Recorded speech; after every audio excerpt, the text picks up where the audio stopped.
Em nome do Pai que me criou, do Filho que me resgatou, do Espírito Santo que me santificou. Divina vontade, reina na minha vontade. Ó minha mamãe, eu te amo e tu me amas. Dá-me um gole da vontade divina, minha alma.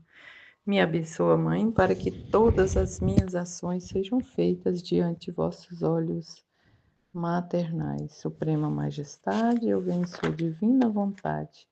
Em nome de todos, do primeiro ao último homem que existirá na terra, para dar a ti as homenagens que tens direito, as adorações, os louvores, o amor que cada criatura lhe deve, as ações de graças e fazer todas as reparações por todos e por cada pecado. Vem, Senhor, na tua divina vontade, dou-te a minha vontade humana por meio do Imaculado Coração de Maria, que possui todos os dons e os frutos da divina vontade. Dai-me, Senhor, a tua divina vontade. Venha a divina vontade nesta ação que estou a fazer e em todas as ações que eu farei durante o dia. Vinde, Espírito Santo, vinde por meio da poderosa intercessão do Imaculado Coração de Maria, vossa amadíssima esposa e nossa mãe. Amém. Então, dando continuidade ao livro, né, aos escritos, né, da Coroa da Santidade sobre as revelações de Jesus a Luísa Picarreta, né?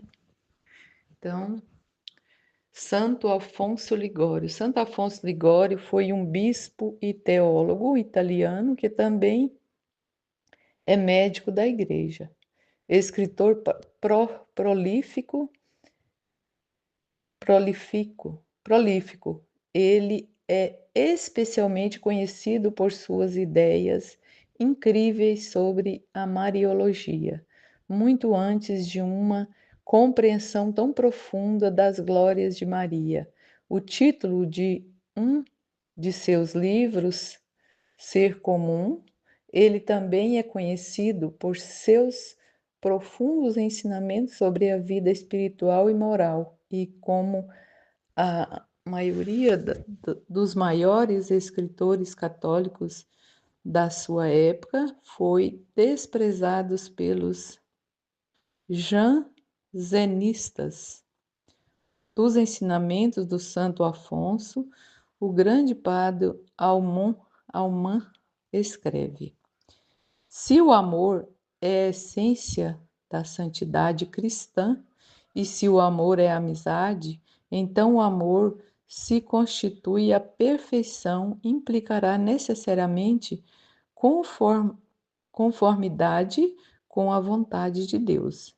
Isso, por sua vez, exige desapego de tudo o que é um obstáculo à união com a vontade divina. O objetivo, então, é desejar apenas o que Deus deseja e assim alcançar um estado de santa indiferença a tudo, menos a Deus. Essa conformidade produz frutos em obediência às leis de Deus, que são a expressão de uma vontade para nós. Foi dito que a doutrina espiritual de Santo Afonso está orientada para a vida ascética, e isso é verdade, mas é um asceticismo que serve como uma excelente preparação para o estado místico. Ele enfatiza totalmente a renúncia total, completa, conformidade com a vontade divina e uma intensa vida de oração, tudo dos quais são favorável predisposições no misticismo. Como nenhum outro teólogo de sua época, Santo Afonso tornou prática e popular a doutrina tradicional da vida espiritual, mas ele estava bem dentro da tradição de grandes mestres como Santo Agostinho, Santo Tomás de Aquino, Santa Teresa de Ávila, São João da Cruz e São Francisco de Sales. Embora não seja tão místico, Santo Afonso apresenta belas práticas e poderosas normas sobre a aplicação da espiritualidade da vontade divina do, do, à vida de católico, pois foi ele quem dedicou uma de suas maiores obras a esse mesmo tema, intitulado A Uniformidade com a Vontade de Deus. Neste trabalho, ele começa nos lembrando que a essência de nossa fé não passa de esse fato da vontade de Deus. A perfeição baseia-se inteiramente no amor de Deus. A caridade é o vínculo da perfeição. O amor perfeito de Deus significa a união completa de nossa vontade com a de Deus. O principal efeito do amor é unir as vontades daqueles que se amam e fazê-las desejar as mesmas coisas. Segue-se então que, quanto mais alguém unir sua vontade à vontade divina, maior será o seu amor a Deus. Mortificação, meditação, recebendo Santa Comunhão, atos de caridade fraterna são certamente agradáveis a Deus, mas somente quando estão de acordo com a vontade dele. Quando eles não concordam com a vontade de Deus, ele não apenas não sente prazer neles, mas também os rejeita completamente e os pune. A maior glória que podemos dar a Deus é fazer sua vontade em tudo. Nosso Redentor veio à Terra para glorificar seu Pai Celestial e nos ensinar por seu exemplo como fazer o mesmo. Nosso Senhor frequentemente declarou que havia vindo à Terra não para fazer sua própria vontade, mas unicamente a do seu Pai. Desci do céu não para fazer minha própria vontade, mas a vontade daquele que me enviou. Além disso, ele disse que reconheceria como seu irmão aquele que faria sua vontade. Todo aquele que fizer a vontade do Pai que está no céu, ele é meu irmão. Ele passa a demonstrar que essa não é uma nova visão dele, mas é de fato a essência da vida dos santos. Fazer a vontade de Deus, esse era o objetivo sobre o qual os santos constantemente olhavam. Eles estavam totalmente convencidos de que nisso consiste toda a perfeição da alma. O beato Ering Suso costumava dizer: não é da vontade de Deus que abundemos em prazeres espirituais, mas que em todas as coisas devemos nos submeter à sua santa vontade. Os que se dedicam à oração, diz Santa Teresa, deve se concentrar apenas nisso, a conformidade de sua vontade com a vontade divina. Eles devem estar convencidos de que isso constitui sua maior perfeição. Quanto mais praticarem isso, maiores serão os dons que receberão de Deus e quanto maior o progresso que eles farão na vida interior durante nossa permanência neste mundo, devemos aprender com os santos agora no céu como amar a Deus. O puro e perfeito amor de Deus que eles desfrutam lá consiste em unir-se perfeitamente à sua vontade. Seria o amor deleite dos serafins empilhar areia na praia ou puxar ervas daninhas em um jardim por toda a eternidade, se descobrissem que era essa a vontade de Deus. Nosso próprio Senhor nos ensina a pedir para fazer a vontade de Deus na terra, como os santos fizeram no céu. Seja feita a tua vontade na terra como no céu. E ele nos lembra que essa vontade divina era a essência da santidade também nos tempos do Antigo Testamento, dizendo: como Davi cumpriu todos os seus desejos, Deus o chamou de homem segundo o seu coração. Encontrei Davi, um homem segundo o meu coração, que fará todas as minhas vontades. Davi estava sempre pronto para abraçar a vontade divina, como frequentemente protestava: meu coração está pronto, ó Deus, meu coração está pronto. Ele pediu a Deus uma coisa sozinha: ensiná-lo a fazer sua vontade. Ensina-me a fazer a tua vontade. Em seguida, Afonso fala ao extraordinário poder da vontade divina. Um único ato de uniformidade com a vontade divina é suficiente para fazer um santo. Eis que, enquanto Saul perseguia a igreja, Deus o iluminou e o converteu.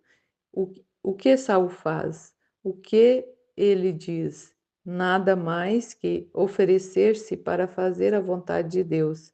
Senhor, o que queres que eu faça? Em troca, o Senhor o chama de vaso de eleição e apóstolo dos gentios. Esse homem é para mim um vaso de eleição para levar meu nome diante dos gentios. Absolutamente verdadeiro, porque quem dá sua vontade a Deus, tudo lhe dá. Quem dá seus bens em esmolas, seu sangue em açoites, sua comida em jejum, dá a Deus o que ele tem. Mas quem dá a vontade de Deus, dá a si mesmo, dá tudo o que é. O comentário do Santo Agostinho é: não há nada mais agradável que possamos oferecer a Deus do que dizer a Ele: possua a si mesmo. Não podemos oferecer a Deus nada mais agradável do que dizer: toma-nos, Senhor, nós te damos toda a nossa vontade. Senhor, nos deixe saber sua vontade e nós a realizaremos. Se alegraríamos completamente o coração de Deus, esforcemo-nos em todas as coisas para nos conformarmos à sua vontade divina. Vamos não apenas nos esforçar para nos conformar, mas também para nos unir a quaisquer disposição que Deus faça de nós conformidade.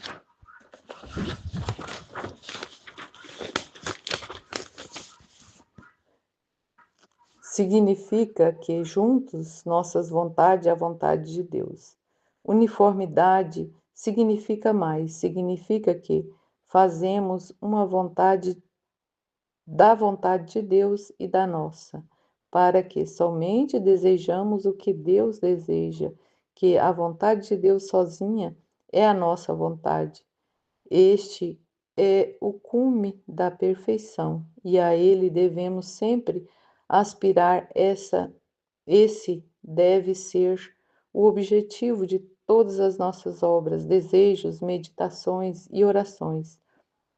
Para esse fim, devemos sempre invocar a ajuda de nossos santos patronos, nossos anjos de guarda, acima de tudo, que de nossa Mãe Maria e mais a perfeita de todos os santos, porque ela abraçou mais perfeitamente a vontade divina.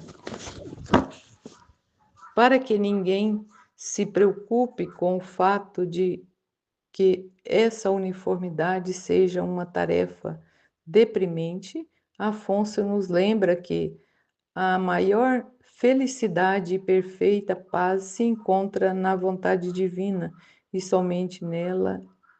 Ele escreve: se as almas resignadas à vontade de Deus são humilhadas, diz Salvian, elas querem ser humilhadas. Se não pobres, querem ser pobres. Em resumo, o que quer que aconteça é aceitável para elas. Portanto, eles estão verdadeiramente em paz nessa vida. No frio e no calor, na chuva ou no vento, a alma unida a Deus diz: quero que seja quente, seja frio, ventoso, chova, porque Deus deseja. Essa é a bela liberdade dos filhos de Deus e vale muito mais do que toda a categoria e distinção de sangue e nascimentos, mais do que todos os reinos do mundo. Essa é a paz permanente que, na experiência dos santos, supera todo entendimento, ultrapassa todos os prazeres decorrentes da gratidão dos sentidos, de reuniões sociais, banquetes e outras diversões mundanas, vaidosas e enganadores como são. Cativam os sentidos por enquanto, mas não fazem satisfação duradoura, antes afligem o homem nas profundezas de sua alma, onde somente a verdadeira paz pode residir. A unir a vontade divina, os santos desfrutaram do paraíso por antecipação nesta vida. Nosso Senhor garantiu a seus apóstolos: sua alegria ninguém tirará de você. Sua alegria será plena. Quem une sua vontade às experiências de Deus é uma alegria plena e duradoura, cheio porque ele tem o que quer, como foi explicado acima, duradouro, porque ninguém pode tirar sua alegria dele, pois ninguém pode impedir o que Deus deseja que aconteça. Finalmente, a única chave para tudo isso não passa de exatamente a coisa que todo cristão sabe de cor, pois, em mais uma obra, Santo Afonso, citando outro santo, quando deu conselhos sobre o que meditar da oração do Pai Nosso, certa vez escrevi: o Senhor recomendou a Santa Catarina de Gênova, toda vez que ela dizia a nosso Pai, que prestasse atenção especial a essas palavras. Seja feita a sua vontade e implore que rezasse o Pai Nosso, né? Que prestasse atenção especial a essas palavras. Seja feita a sua vontade e implore pela graça de cumprir a vontade de Deus tão perfeitamente quanto os santos no paraíso. Tua vontade será feita, nisso é tudo. Como vimos até mesmo neste breve tratamento, esse grande doutor da Igreja não nos oferece nada além de uma arca do tesouro de ensinamentos sobre a teologia da vontade divina e de nossa resposta a ela. Toda a ortodoxia inexpugnável, até mesmo pelos mais mornos católicos. Este ensinamento, se criados e seguidos, nos permitirão receber o dom de viver na vontade divina. Santa Teresa de Lisieux. E agora chegamos ao maior santo dos tempos modernos, a florzinha Santa Teresa de Lisieux, doutora da Igreja. Aqui temos algo sem precedentes. Antes de transmiti-lo primeiro, compartilharei meu próprio dilema, algum debate entre os especialistas sobre os escritos de Luísa, recebeu o dom de viver na divina vontade em 1888, 1889 e 1900, ou algum tempo no meio. Não vou digno de contribuir, não sou digno de contribuir para esse debate, por isso deixo que homens melhores que eu descubram isso, mesmo que a data que cito com frequência seja 1889. Como exatamente esse debate é esclarecido determina se é possível que Teresa tenha recebido e assim falou diretamente sobre o presente entre si. Terese morreu, Terese morreu em 1897 e escreveu sua famosa história de uma alma nos anos que antecederam sua morte. Eu a incluo neste capítulo sobre o prenúncio do dom, simplesmente porque desejo enfatizar como os ensinamentos de Santa Teresa serviram como conclusão deste profundo desenvolvimento da espiritualidade de Union of Willis, encontrada no capítulo anterior.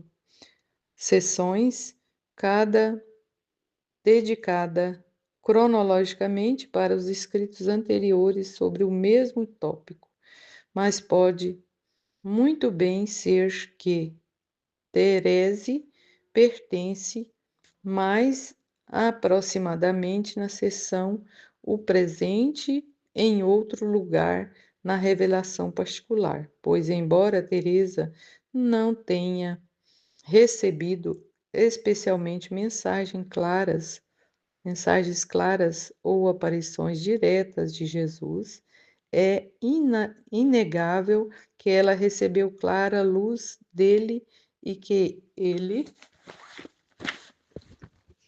inspirou suas palavras. O que talvez seja mais importante nos escritos de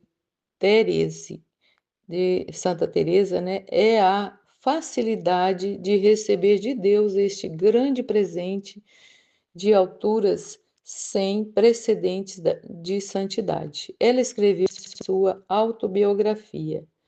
Como pode uma alma tão imperfeita quanto a minha aspirar à plenitude do amor? Ai, eu sou apenas um pobre passarinho sem aves. Eu não sou uma águia. Tenho apenas os olhos e o coração da águia. No entanto, apesar da minha pequenina, ouso contemplar o divino sol do amor e arranjo em dispensar para ele. Eu voava, imitava as águias, mas tudo o que posso fazer é erguer minhas pequenas asas. Está além do meu fraco, pode voar. Está além do meu fraco, pode voar. Com ousado abandono, permanecerei até a morte, meu olhar fixo naquele sol divino. Nada deve me assustar. A necessidade da pequenez da alma constitui uma grande sobreposição entre os escritos de Teresa e Luísa, e essa pequenez é a chave para estar perto a receber o dom de viver na vontade divina, ao demonstrar que as alturas da perfeição podem ser alcançadas não apenas através da mesma longa e árdua jornada empreendida por muitos grandes santos que lemos, mas também pode ser alcançadas de uma maneira muito mais fácil e rápida. Teresa ensina o seguinte: você sabe que sempre foi o meu desejo de me tornar um santo, mas eu sempre senti, ao me comparar com os santos, que estou tão longe deles quanto um grão de areia, que o trans, transeute pisoteia. É remoto da montanha cujo cume está perdido nas nuvens. Em vez de desanimar, conclui que Deus não expiraria desejos que não poderiam ser realizados e que eu poderia aspirar à santidade apesar da minha pequenez. Para eu me tornar grande é impossível. Eu devo suportar comigo mesmo e minhas muitas imperfeições, mas procurei um meio de chegar ao céu um pouco, muito curto e muito direto, um caminho totalmente novo. Vivemos em uma era de invenções. Hoje em dia, os ricos não precisam ter problemas para subir as escadas. Eles têm elevadores. Bem, pretendo tentar encontrar um elevador pelo qual possa ser elevado a Deus, pois sou pequeno demais para subir a escada íngreme da perfeição. Procurei encontrar nas Sagradas Escrituras alguma sugestão, porque o que esse elevador poderia ser o que eu tanto desejava, e li essas palavras proferidas pelo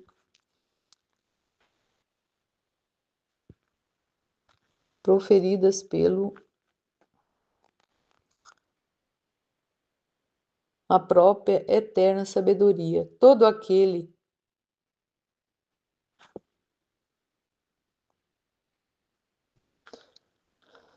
aquele que é pequeno vem a mim. Então me aproximei de Deus, tendo certeza de que havia descoberto o que procurava, mas desejando saber mais o que ele faria com o pequeno, continuei minha busca e foi o que descobri. Você será levado pelos peitos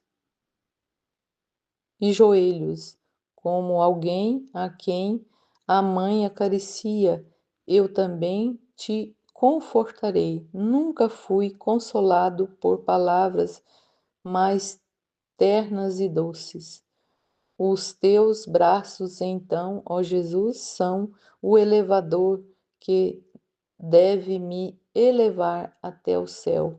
Para chegar lá, não preciso crescer, pelo contrário, devo permanecer pequeno.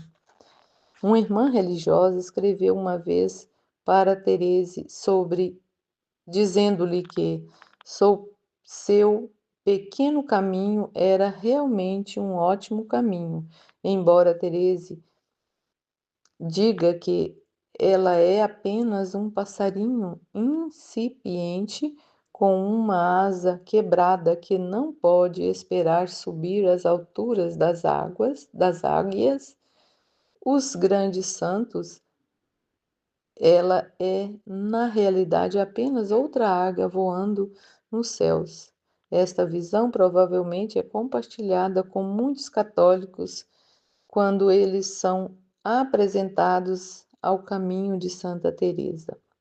Católicos que dizem a si mesmo: coisa interessante para um santo canonizado que nunca cometeu um pecado mortal dizer. E uma freira enclausurada, nada menos. Isso não poderia ser menos aplicável a mim. Teresa respondeu essa irmã. Foi sem dúvida arranjado por Deus para que Teresa pudesse responder a essa mesma preocupação por todos nós. Ela disse a essa irmã que não era assim, que ela realmente não tinha a grandeza dos santos que falava. Teresa insistiu que era confiança e confiança cega sozinha em Deus e nada mais. Nenhuma grandeza de águia, nem mesmo de um topo sutil. Ao transmitir o coração da espiritualidade de Teresa, Dr. Mantiessen escrevesse: Teresa pede para ser tão transformada pela substância divina de Jesus na Eucaristia que ela possa acender a própria fornalha do amor da Trindade. É o trabalho da divinização elevar e consumir a alma, mas Teresa afirma que tal operação divina é eficaz apenas em quem não se torna nada. Quanto menor é, quanto maior o vaso que se apresenta a Deus para se encher de si. O abandono do eu, o abandono da vontade, do desejo de Deus deve ser a única bússola do cristão. Essa abnegação permite que Deus trabalhe através da alma para que todo ato seja amor. Terese, de uma maneira mais impressionante do que Francis de Sales e John Eudes, ensina que o crente que faz amorosamente ela mesmo nada antes que a vontade de Deus realmente se torne uma continuação da vida de Cristo e um participante ousado em seus poderes divinos. O excesso divino e prodígio do Pai encontra um receptáculo no abandono da alma. Aqui vemos a advertência de Teresa de que não nos tornamos nada antes de Deus chegar ao ponto de permitir que Cristo continue sua própria vida dentro de nós, ou seja, viver na vontade divina. Explica explicitamente, apontando essa verdade como uma conclusão, inevitavelmente Owen escreve. Os comentários dos papas que promovem sua causa de canonização assumem um significado ainda maior. De fato, o que o Espírito Santo poderia ter pretendido quando inspirou o Papa São Pio X a chamar Teresa de o maior santo dos tempos modernos, o que poderia ter levado o Papa Pio XI a confessar que esperava que a florzinha operasse uma revolução espiritual. Superlativos como esses dos lábios dos vigários de Cristo sugerem que não nos enganamos ao vê-la como a padroeira de uma nova e divina santidade que escreveria exponencialmente e ajudaria a Santíssima Virgem a esmagar completamente a cabeça de Satanás. Certamente seríamos tolos em não perceber que há algo novo aqui.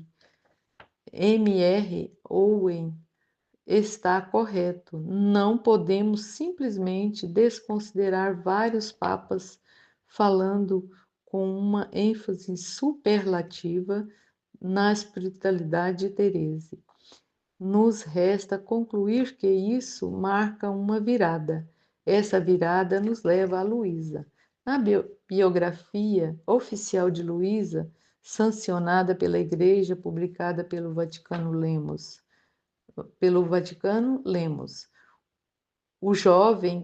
a jovem carmelita é conhecida como Santa Teresa de Lisieux e hoje é doutor da Igreja. Luísa tem uma grande devoção a essa mulher, que ensina com a vida o confiante abandono nas mãos de Deus e uma nova maneira de se unir a Ele. Nos seus ensinamentos, as pessoas podem conversar com Deus a qualquer momento do dia. Quando a primeira tradução de sua história de uma alma, uma espécie de autobiografia, é publicada na Itália no início de 1900. Fica claro que todos, não apenas padres e freiras, podem viver uma vida mística construída sobre a consciência de um amor que já está presente no coração de toda pessoa criada à imagem de Deus. Mas essa vida mística deve ser expressa por cada pessoa da maneira mais apropriada à vida que se leva. Dessa forma, muitas pessoas aprendem que eles sempre podem estar unidos a Deus, mesmo em suas tarefas diárias, através da união da vontade. Muitas vezes, as mães que procuram conselhos de Luísa acabam ouvindo a mesma coisa. Não é por acaso que a própria Luísa foi propriamente devota a Teresa, muito antes da canonização desta. De fato, Therese Lifft-Way é o que nos prepara para receber o presente revelado a Luísa. Conclui essa sessão com algumas citações de Teresa que compartilha em sua autobiografia. Meu coração está cheio de vontade de Jesus. Oh, se minha alma ainda não estivesse cheia de sua vontade, se tivesse que ser preenchida pelos sentimentos de alegria e tristeza que se sucedem tão rapidamente, seria uma maré de tristeza muito amarga. Mas essas alternativas não fazem nada além de passar pela minha alma. Eu sempre permaneço em uma paz profunda que nada pode incomodar. Se o Senhor me oferecesse a escolha, eu não escolheria nada. Não quero nada além do que Ele deseja. É o que Ele faz que eu amo. Reconheço que demorei muito tempo para me levar a esse grau de abandono. Agora eu o alcancei, pois o Senhor me pegou e me colocou lá. A santidade consiste simplesmente em fazer a vontade de Deus e ser exatamente o que Deus quer que sejamos. No céu, Deus fará tudo o que eu desejo, porque na terra nunca fiz minha própria vontade. Vários ensinamentos.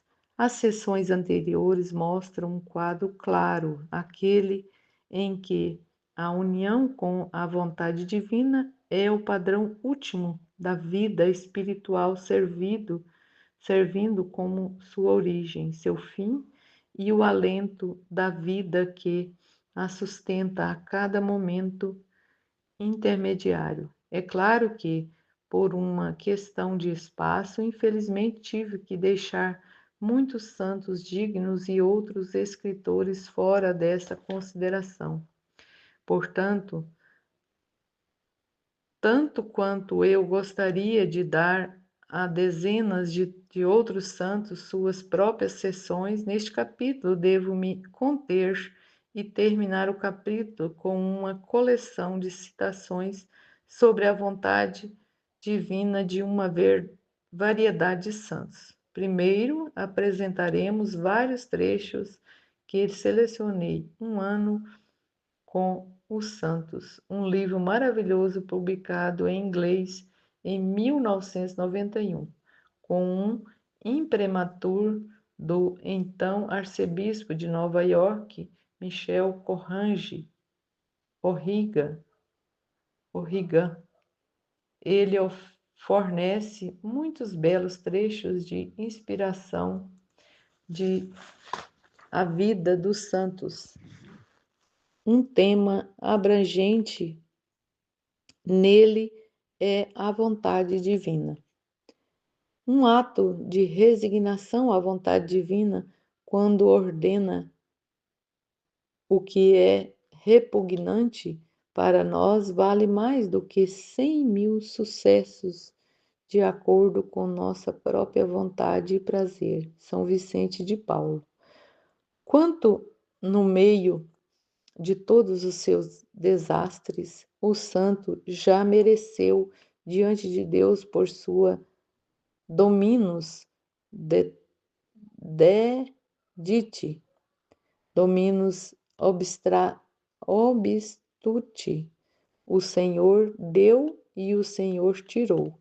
A resignação perfeita nada mais é do que uma completa aniquilação moral de pensamentos e afeições. Quando alguém se renuncia totalmente a Deus para que Ele possa guiá-lo como quiser e agradar, como se não soubesse mais ou se importasse comigo, mesmo ou com qualquer outra coisa exceto Deus. É assim que a alma, por assim dizer, se perde em Deus, não de fato quanto à sua natureza, mas quanto à apropriação de seus poderes. Érico B.L. Enrico Sansoni. Santa Catarina de Gênova foi uma daquelas almas felizes que participaram dessa santa aniquilação, na qual, como ela mesma atesta, não tinha mais pensamentos, afetos ou desejos de nada, exceto deixar Deus relacionado a isso. Ela e nela tudo o que ele poderia desejar, sem qualquer escolha ou resistência da parte dela, e que isso lhe dava em todas as circunstâncias e ocasiões um deleite como a dos abençoados que não têm vontade senão a do seu Deus. E assim ela foi capaz de dizer: se eu comer, ou se eu beber, se eu falar, se eu ficar calada, se eu dormir, se eu acordar, se eu vir, se eu ouvir, se eu meditar, se eu estiver em igreja, se estou em casa, se estou na rua, se estou doente ou bem, a cada hora e momentos da minha vida faria apenas a vontade de Deus e a do próximo por causa dele. Ou melhor, eu digo, gostaria de poder fazer, falar ou pensar em algo à parte da vontade de Deus. Não, algo à parte da vontade de Deus. E se algo em mim se opuser a isso, eu gostaria que instantaneamente se tornasse pó e fosse espalhado pelos ventos.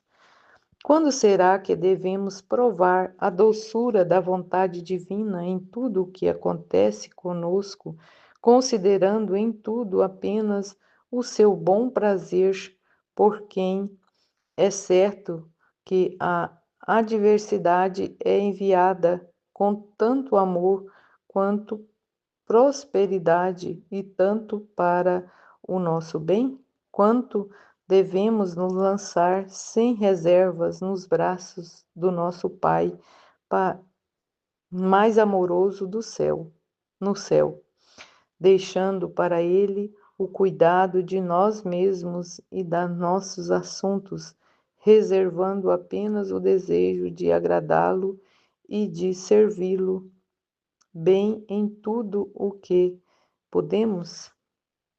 Santa Teresa STJF de Chantal. Devemos nos submeter à vontade de Deus e nos contentar em qualquer estado que possa agradar e Ele nos colocar, nem devemos jamais desejar mudar isso por outro, até sabermos que esse é o seu prazer. Essa é a prática mais excelente e mais útil que pode ser adotada na terra. São Vicente de Paulo. O venerável padre da Ponte disse a um amigo íntimo que estava satisfeito com todos os seus defeitos naturais de aparência e fala, pois havia agradado ao Senhor marcá-lo com eles, que ele também se alegrava com todas as suas tentações e miséria, tanto interiores como exteriores, já que Deus assim o desejava, e que se fosse a vontade de Deus que ele vivesse 1000 anos oprimido por provações muito maiores e nas mais profundas escuridão, desde que ele não o ofendesse, ele ficaria bastante satisfeito. Quanto à notícia da morte de seu marido na guerra foi trazida a Santa Isabel, ela imediatamente levou seu coração a Deus e disse: O Senhor bem sabe que preferi a presença dele a todas as delícias do mundo, mas como te agradou tirá-lo de mim, eu concordo plenamente com tua santa vontade, que se eu pudesse trazê-lo de volta, arrancando um único fio de cabelo de minha cabeça, eu não faria, exceto por tua vontade. Tão grande é o prazer que os anjos têm em executar a vontade de Deus que, se fosse sua vontade que um deles viesse à terra para arrancar ervas daninhas e arrancar ortigas de um campo, ele deixaria o paraíso imediatamente e pôs-se a trabalhar com todo o coração, com infinito prazer. Érico Suzone. Beato Giacompone ficou tão satisfeito com a vontade de Deus, tão completamente apegado à submissão a ela, que ele disse: prefiro ser um morcego pela vontade divina do que um serafim por minha conta. Tão grande foi o amor e a ternura que Santa Maria Madalena de Pose nutriu pela vontade divina que, com uma simples menção, disse, ela se perderia em um oceano de alegria espiritual e, às vezes, arrebentaria. A conformidade com a vontade divina é um meio muito poderoso de superar todas as tentações, erradicar todas as imperfeições e preservar a paz do coração. É o remédio mais eficaz para todos os males e o tesouro do cristão inclui em si. em um grau eminente, mortificação, abnegação, indiferença, imitação de Cristo, união com Deus e, em geral, todas as virtudes que não são virtudes, exceto porque estão em conformidade com a vontade de Deus, a origem e o domínio de toda a perfeição. São Vicente Paulo. São Vicente Paulo estava tão apegado a essa virtude que poderia ser chamada de característica e principal, ou uma espécie de virtude geral que espalha sua influência sobre todo o resto, que despertou todos os seus sentimentos e todos os seus poderes de virtude, mente e corpo, e foi a fonte principal de todas as suas ações. Se ele se colocava na presença de Deus em suas orações ou outros exercícios, seu primeiro impulso era dar São Paulo, era, diz, era dizer com São Paulo: Senhor, o que queres que eu faça? Se ele estava muito atento em consultar e ouvir a Deus e mostrava grande circunspecção em distinguir entre verdade, inspirações, procedendo do Espírito Santo e dos falsos que vêm do diabo ou da natureza. Isto foi para reconhecer a vontade de Deus com maior certeza e estar com oposição melhor para executá-la. E, finalmente, se ele rejeitasse tão resolutamente as máximas do mundo e se apegasse apenas às do Evangelho, se renunciasse tão perfeitamente, se ele abraçou as cruzes com tanto carinho e se entregou a fazer e sofrer tudo por Deus, isso também deveria se ajustar mais perfeitamente a toda a vontade do seu divino Senhor. O bem-aventurado Jacopone, surpreso por não ter mais perturbações e impulsos malignos como sentiu a princípio, ouviu uma voz interior dizendo: Isso vem de você ter se abandonado totalmente à vontade divina e estar satisfeito com tudo o que faz. A perfeição consiste em apenas uma coisa, que é fazer a vontade de Deus, pois, de acordo com as palavras do nosso Senhor, basta a perfeição negar a si mesmo, pegar a cruz e segui-lo. Agora, quem nega a si mesmo e toma a sua cruz e segue a Cristo melhor do que aquela que busca não fazer sua própria vontade, mas sempre a de Deus? Eis agora quão pouco é necessário para se tornar um santo. Nada mais do que adquirir o hábito de querer em todas as ocasiões o que Deus deseja. São Vicente Paulo. Mais do que em qualquer outra coisa que o santo acabado de criar mostrava a pureza e a solidez de uma virtude, sempre buscando seguir e obedecer à vontade de Deus. Este foi o grande princípio sobre o qual todas as suas resoluções foram fundamentadas e pelas quais ele os colocou fiel e fielmente em prática.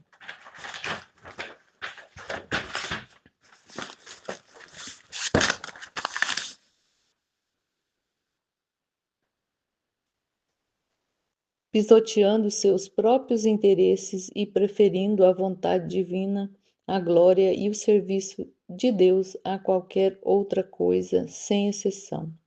O Senhor disse o Senhor disse de Davi que ele era um homem segundo o seu coração, e o fundamento para tal louvor é dado nessas palavras: em todas as coisas ele fará a minha vontade.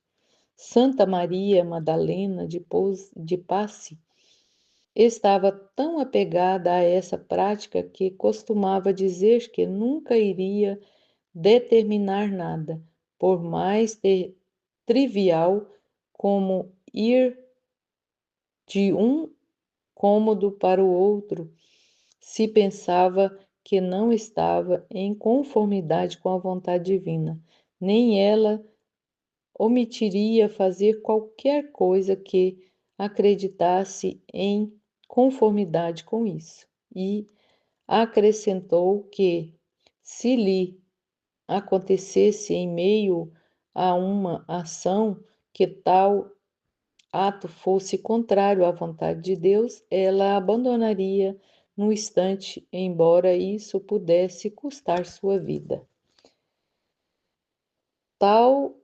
Taulerus relata um certo homem santo e erudito que, quando seus amigos o imploraram no leito de morte para lhes deixar um bom preceito, ele disse: a soma e substância de todas as instruções é pegar tudo o que vem da mão de Deus e desejar nada diferente, mas fazer em todas as coisas, sua vontade divina.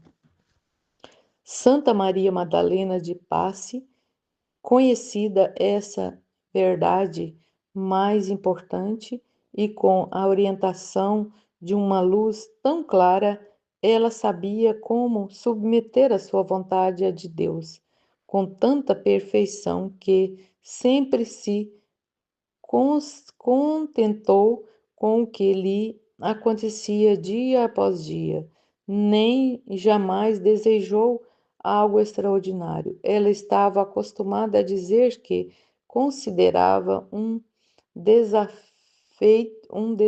defeito acentuado pedir ao Senhor qualquer graça para si ou para os outros, com maior importância do que simples orações, e que era sua alegria e glória fazer sua vontade. Não que ele deve dizer a ela, mesmo quando a santidade e perfeição de sua própria alma, ela desejava que não fosse de acordo com o seu próprio desejo, mas com a vontade de Deus. E assim encontramos entre seus escritos esta resolução: oferecer-me a Deus e buscar toda essa perfeição e somente aquela perfeição que ele deseja que eu deva ter, e no tempo e maneira que ele deseja, e não de outra maneira. Em conversa com uma amiga íntima, ele disse certa vez: o bem que não me chega por este caminho de vontade divina não me parece bom. Eu preferiria não ter nenhum dom, exceto o de deixar toda a minha vontade e todos os meus desejos em Deus, e ter qualquer dom através do desejo e da vontade. Sim, sim, em mim sinto Deus, mas tua vontade.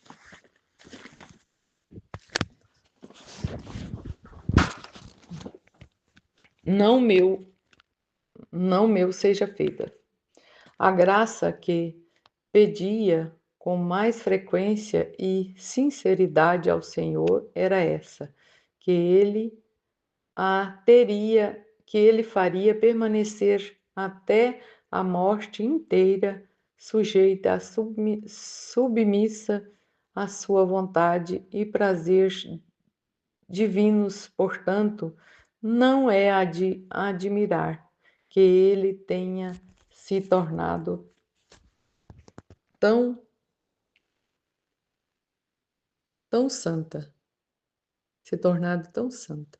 As citações a seguir são tiradas de várias outras fontes, devido à popularidade de essas citações e a finalidade de verificar cada uma delas. Não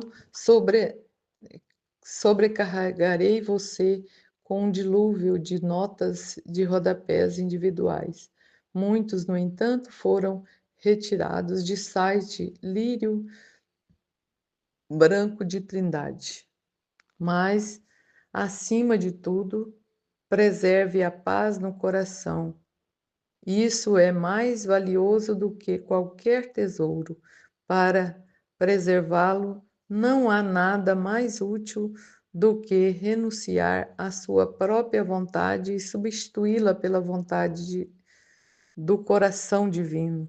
Dessa maneira, sua vontade pode realizar para nós tudo o que contribui para a sua glória e teremos o maior prazer de ser seus súditos e confiar inteiramente nele.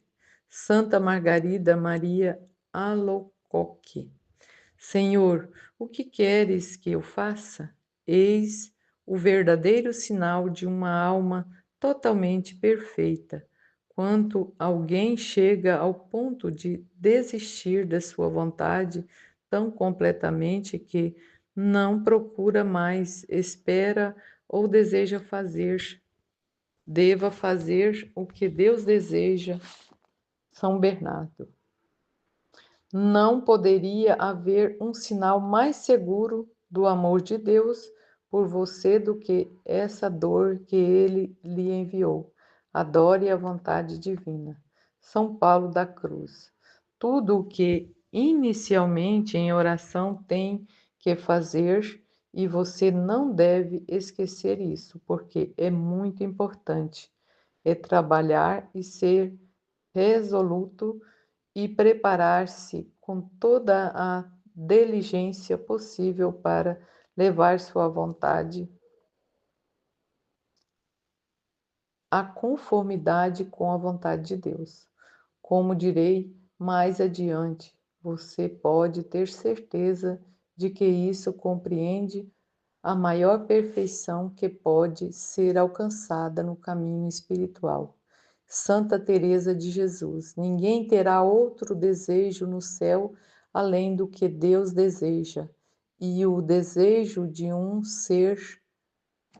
será o desejo de todos. O desejo de todos e de cada um também será o desejo de Deus. Santo Anselmo de Catuária.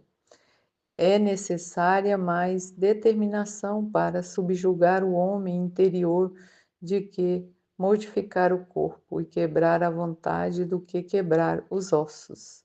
Santo Inácio de Loyola. Desejo sofrer sempre e não morrer. Devo acrescentar: essa não é minha vontade, é minha inclinação. É doce pensar em Jesus, mas é mais doce fazer sua vontade. Santa Maria de Jesus crucificou o pequeno árabe. Vou tentar, dia após dia, quebrar minha vontade em pedaços. Eu quero fazer a vontade de Deus, não a minha. São Gabriel de Mãe Dolorosa. O primeiro fim que proponho em nosso trabalho diário é fazer a vontade de Deus, segundo fazê-lo de maneira que ele deseja. O terceiro, fazê-lo porque é a vontade dele. São Elizabeth Ann Seton. Toda criatura queira ou não, está sujeita ao único Deus e Senhor, mas um aviso é dado a nós, para servir ao Senhor com toda a nossa vontade, porque o homem justo o serve de boa vontade, mas o injusto o serve como escravo. Santo Agostinho. Amém, Fiat.